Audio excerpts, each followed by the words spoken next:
বান্দরবান সদরের সুয়ালক ইউনিয়নের মাছের পাড়ায় পুলিশের সাবেক আইজিপি বেনজির আহমেদের খামার বাড়ির পাশে সামান্য কিছু জায়গার মালিক ছিলেন স্বেচ্ছাসেবক লীগ নেতা মংওয়াই চেং।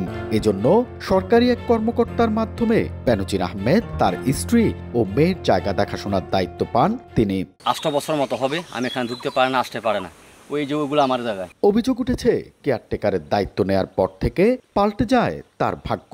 বেনজিরের সঙ্গে যোগাযোগের সুবাদে নজরে আসেন স্থানীয় প্রভাবশালী নেতা ও প্রশাসনের কর্তা ব্যক্তিদের।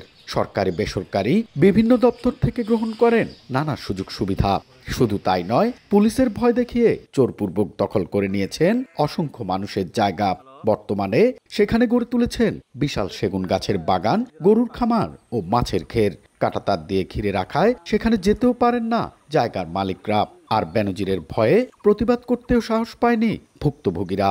বেনজির আহমেদ প্রভাবশালী দেখিয়া মিস্টার মংওয়াই চেং মার্মা আমাদের জায়গায় ঘিরে নিয়ে গেছে উনি জোরপূর্বক। র্যাবের প্রধান দ্বারাই কিন্তু পাওয়ার দেখায় আমার জায়গার উপরে কি রাস্তা করছে দিকে মংওয়াই চেং আইন লাগাই দে গাছ মং কারি লজে কই তিন পয়সা কিছু নদি চলছে প্রেডিকশন গেম নগদ অ্যাপে। প্রেডিকশন করে জিতুন জিক্সার বাই টিভি, স্মার্টফোন সহ আরো অনেক পুরস্কার। তবে জমি দখলের এসব অভিযোগ মিথ্যা ও বানোয়ার দাবি করে জায়গা কিনে সেখানে বাগান করেছেন বলে জানান জেলা স্বেচ্ছাসেবক লীগ সভাপতি মংওয়াই চেং। আমার কেনা জায়গার বাইরে যদি তাদের কাছে প্রমাণ থাকে, তার প্রমাণ দেখাক, আইনে আশ্রয় নিক, আমি তাহলে প্রমাণ করে দেব যে আমি বেদখল না, আমি জোর করে কারো থেকে কিছু কিনি নাই, জোর কিছু করে জায়গাও দখল করে নেই।